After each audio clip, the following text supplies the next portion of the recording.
morning, gorgeous. Lovely to see you. Great to be here late, having had such a fantastic time in the Heartfield. If you're wondering what the Heartfield is my private coaching group, and it's awesome. Enough said. So that's why I'm late today. It's so cool creating. It's so cool watching people create. It's so cool creating myself. Anyway, I'm going to stand here and show you what's outside the window so you know why we're not outside. There's the tree. There are the leaves. Hi, Andrea. Gorgeous to see you. It's getting to be a habit, honey. But there's the day. It's actually a little bit less windy than yesterday. It's just beautiful. Got to take the tension off the sky so you can see everything else. So there it is, and there's the magnolia. It's dropped more leaves since yesterday. And there's the big green magnolia, which does not drop its leaves. So there's the garden. Morning, Tracy! Lovely to see you. Lovely to see. I can see somebody else up there, and I don't know who you are. Nesreen, it's you! My God, how can I not know what your little whatnot is? Well, it's great to see you. Awesome to see you. And let me show you. I've got 2 rocks today, because we're inside. We've got to have some rocks. And because it's so dark and dank, I've actually got the light on, and that has certain advantages. You'll see in a minute. Because I'm going to show off some fluorite, and this is blue fluorite. And look, the artificial light actually shows it off really well. Yeah, well, yeah, your weather looks like ours. And Tracy's only an hour and a bit's drive away from me, so I'm not too surprised. So look at this fabulous blue and purple fluorite. It's from the Okaruso mine. Okaruso, I think so. Fluorite in South Africa or Zambia. I should know. I have been told. I have forgotten. But with the light coming from above, you can really see it better, really, than lots of things. And if we get the light to come through it, yeah, I usually have to pick up the phone to do this. Bear with me, please. Michelle, good morning. There, look at that. Isn't that just glorious? It's the most easy. Yeah, I know, we are so lucky. Look at that amazing, amazing blue. So it's a really unique piece. I know it's stunning. And that colour really is what colour it is. At least on my screen it is. So that is just the most glorious piece of dark blue fluorite I've ever seen. And I just had to invite it to my house to stay. Ireland, it's beautiful to see you. Just so grateful we can share beauty. And look, you know, here's something white and sparkly. Quartz, right? But look at it. It just sparkles. Each of these points has all these little facets growing on. A little bit like pineapple quartz, I suppose. I don't know. But it's just beautiful milk quartz. I love this piece. So, you know, we're into sparkly things today. We're always into sparkly things, let's be honest. Okay, so today I really want to talk about the fact that if you want a new life, your old life has to actually die. It's like, what? Because, and I never understood this. You can't live your old life and have a new life. You can't be your old self and have a new experience. It doesn't work. But people do sort of think, well, you know, I just want things to be better, but I don't really want to change. And in fact, if you want something to be different, you do have to change. But the thing was, I didn't really understand. It wasn't necessarily about changing what I was doing. Hi, Carmelina! Although, you know, my actions have changed. It was much more fundamental than that. It was about me having to become a different person in order to have a different life. And I just didn't understand that for so long. And it was like, really? So part of what's helped me to understand this, of course, you know, most of you know, is the work of Dr. Joe Dispenza. And this is the little brain dump that I'm going to do from what I've learned from him because it's so good. Julian, hello! Can see your little face up there. And it's very simple, you know, a little bit of neuroscience goes a long way. that when you learn something new or you have a new experience, strings of neurons string together in your brain. When you make a memory, there are synaptic connections that are formed. And when you make the memory, when you fire those connections, you get neurotransmitters. They happen in the brain. Those neurotransmitters talk to your pituitary and then your hypothalamus, and you get, oh God, what are they called? Neuropeptides. And the neuropeptides go from, those parts of your brain, because the neuropeptides happen in your brain, and they go talk to your emotional centers, your hormonal centers, and you have emotions. Kiki, it's great to see you, honey. And that happens, right? Charlotte, woo! We're all together. So thought, neurotransmitters, neuropeptides, hormones, emotions, experience, right? Thought, feeling, experience, thinking, feeling, doing, right?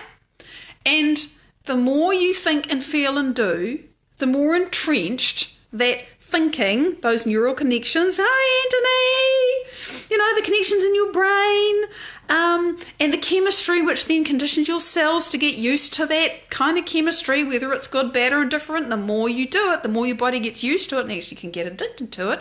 And those familiar behaviours that you eventually end up doing without thinking, right?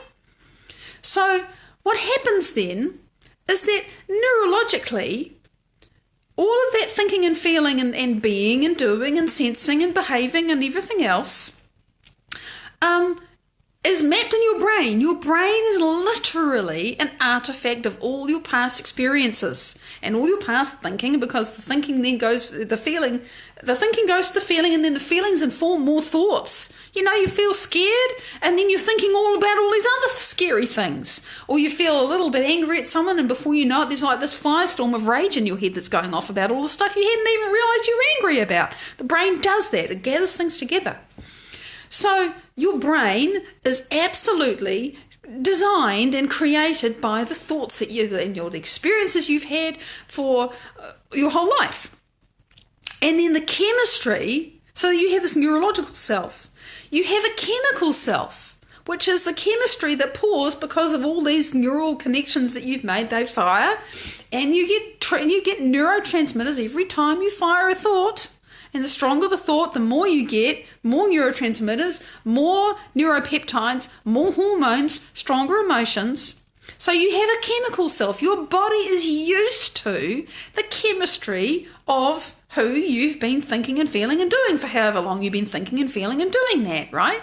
That is your chemical self. You have a hormonal self, which is the downward causation of that chemical self. If you're always thinking angry thoughts and sending those neuropeptides, whatever they are, because I don't know the names, that signal your adrenal glands, then your body's used to running on stress hormones. You have a hormonal self. If you're always feeling depressed, then the neuropeptides that go off and transmitters, neuropeptides go down to your gut, because that's where you feel depression, you feel guilty, and you feel sorrow. All of that happens in your gut, feels in your belly. I don't even know what those hormones are. I just know that that's the part of the body where you feel that stuff. And so you have a chemical and hormonal self that is equivalent to your state of being sad or whatever it is. Gio, great to see you. Oh yeah, resistance, old self has to die. Yeah, I know, here I am just taking a big stone and chucking it in the lake. Kaboom. This is what we're talking about today. But you're right. It's like, really? I have to die? Not leave the body. Let me continue. So because of that hormonal expression, that is consistently about you. And by the way, there are hormones of joy. There are hormones of love. Do you know the oxytocin, which is made in the chemical brain, the amygdala, is the love chemical? And if you have oxytocin, it's impossible to hold a grudge, and you feel so good, you just don't give a shit what anyone's doing because you just want to keep feeling this good, right? Oxytocin makes you feel wonderful. So there aren't just hormones for feeling stress, there are hormones for feeling fantastic. What's your body used to feeling? Okay, your chemical self. And whatever is most abundant in your body, your cells, right, they have little receptors on the outside, a bit like flowers, and they've got antennae on them that catch signals and then the flower opens when the antennae catches the right signal and things dock in. Whatever is most abundant in your body in terms of the different substances, food, chemicals, hormones, everything. It all ends up floating around, impacting on the surfaces of your cells. And if there's a lot of a particular thing, the receptors are going to know to expect that. Make more receptors is all the stress hormones. Okay, we'll make more receptors for this. The cell becomes adapted to the fact that there's heaps of stress hormones and not so many maybe of the other ones. So it's got to run somehow. So it uses what's available. So it adapts for the chemistry that's in your bloodstream, which is created by your thinking and your feeling, remember? So you get this hormonal self, and then biologically, it actually impacts the shape of your cells and how they work and how they communicate or not. So that's your biological self. Yeah, exactly. Well, that's what the oxytocin's for, amongst other things. Yeah. Wow, that is amazing. It feels really good. And I think it probably has a function in labour as well. I'm not educated about such things. So, your biological self is directly in moment to moment to moment to moment influenced by your thinking and your feeling and your hormones, right? Oh, thanks, Anthony. Thank you for sharing me. Always appreciate it. Whenever you do, whenever you can, thank you.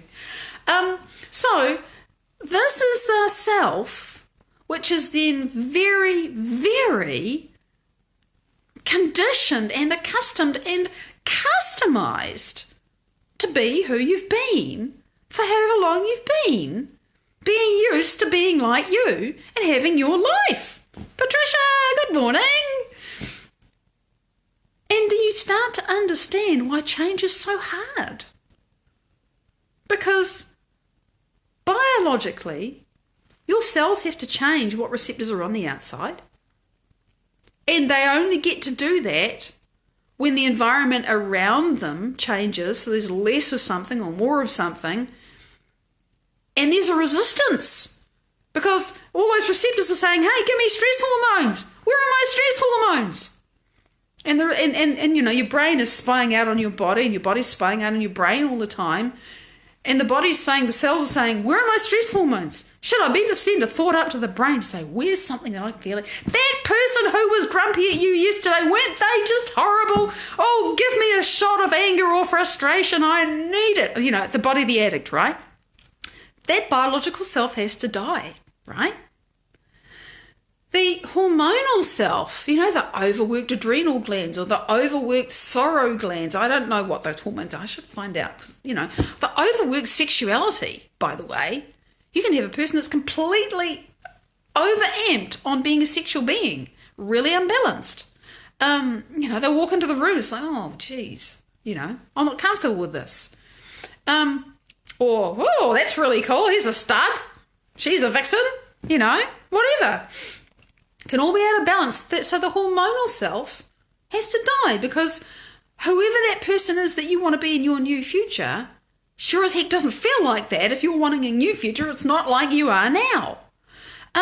So, chemically, you've got to have different neurotransmitters happening in your brain and different neuropeptides flowing to your body. And that means that the superhighway, the enormous neural net of thoughts that you've had in your head about being sad or disappointed in life or bitter or whatever it is, has to go away.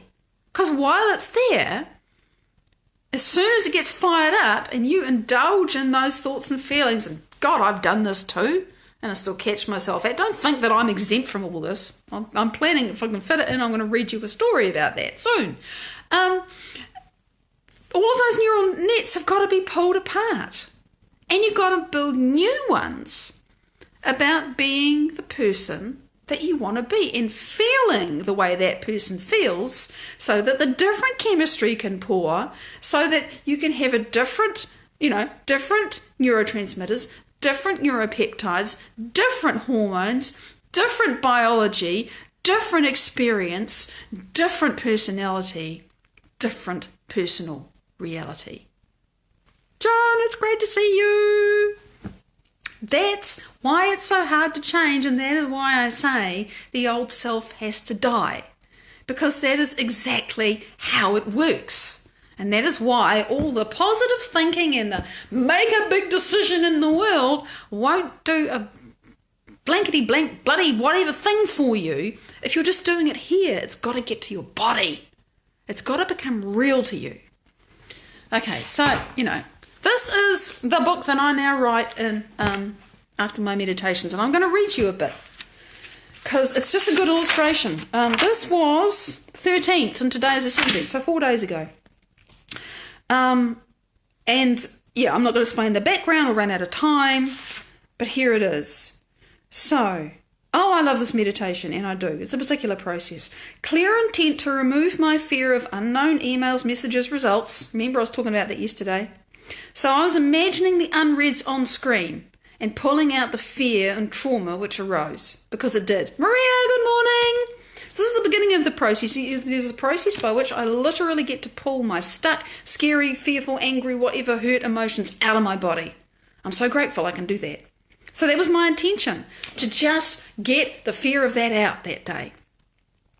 Oh, hell yeah. Yeah. Anything you do from the new self, it's going to draw you to it. Totally. Nefertiti, it's lovely to see you, honey. I'll respond to that better in writing, Tracy. I can't do it now or I'll lose my plot. You know what I'm like. So, I was imagining the unreads on screen and pulling out the fear, trauma which arose. All about, can I handle this, and fearing not, right? Again, I spoke about it yesterday. Going deep into the field, noticing wandering thoughts and bringing my awareness back. I do a lot of that because my brain wanders. Like, no, I'm being present. Into the field and had a thought from the past of the Hamilton Regatta where I called beat on a dragon boat, right? I can make enough noise to be heard over 6 other dragon boats at a distance. Really, I had a voice even back then. I went to bring myself back and it was like, no, stay here. There's something we want to show you. Standing on the lake, wasn't really a lake, or above it, seeing myself standing on, it looked like a big water bubble. You know how you have the water bubble, the pictures of the water bubble, and it's sitting there, it's like half a sphere, but it was kind of thicker and glossier and sort of gluier, and it was beautiful. Standing on this big water bubble, other bubbles surfaced, all possibilities, and I saw myself moving from one to the next like stepping stones. Understood they were possibilities, and I had been habitually selecting the worst ones out of fear. And that what we were doing in that moment would change things in all my other lives. Because where I was, there was no time, there was no spaces, no separation from anything. I was all there, right, deep in the field. Okay? My thinking mind out of the way, my body gone. I was just awareness, having this experience. And that's the big, that I can't tell you how to do that. You have to learn how to do that. You have to practice doing that. But when you get there, you know when you're there and it's like, oh wow, I can do this. So, where are we? Okay, I've been habitually selecting the worst ones out of fear, and that what we were doing in that moment would change things in all my other lives. I saw many selves standing on bubbles on the lake, and they thanked me for this. And then they all moved towards me as on light beams. So I had all these white beams of light coming towards me, and they just zoop into me. We all became one self, and immersed in the lake. It's like, okay, now we're in the lake. It wasn't I wasn't going down, under the water line. It's just boom, we're in the water now. It was strange being under liquid, not exactly water, and reminding myself I could breathe easily, which was interesting because I've had this kind of phobia about water and drowning, and it was like, no, that doesn't apply here. It doesn't apply anyway. It was just interesting to notice that, trying to come up. I was like, no. Floating in there, still aware of being a self, then eventually realised I needed to become that limitless sea. I needed to let go of myself some more, to let my skin dissolve. So I did that, and it's home. It's so good to go home. I couldn't, at that stage in the meditation, let intelligent love me, because there was no me for it to love. I was the love. I'd actually got beyond myself. It was truly beyond myself. There was nothing except me, and I was this intelligent love, the loving intelligence that is the unified field. It's gorgeous. Surrendered into that healing wholeness. While integrating, because after this, my body gets an upgrade. So I put my feet up on this couch. While integrating, was firing and wiring, opening the results email, remember this blood test, without fear, and celebrating exciting results. Actually could feel this and enjoy it. That was new. New novel experience. making a new connection in here, having new chemistry, letting my body have a taste in advance of what this is going to be like. Nothing to do with what actually happens whenever it happens. I'm remembering my future, right? So, after, while integrating, was firing and wiring, opening the results email without fear and celebrating exciting results. Actually could really feel this and enjoy it, but also kept on allowing for and thereby observing, hi Tyson, quote unquote, into reality, because thoughts are things in that space. Thoughts manifest instantly in that space. So I also kept on allowing for and thereby observing into reality the possibility of not exciting results. Realised those are creative thoughts which signal genes, so I can no longer entertain them. So we ran it again without. This is mental rehearsal.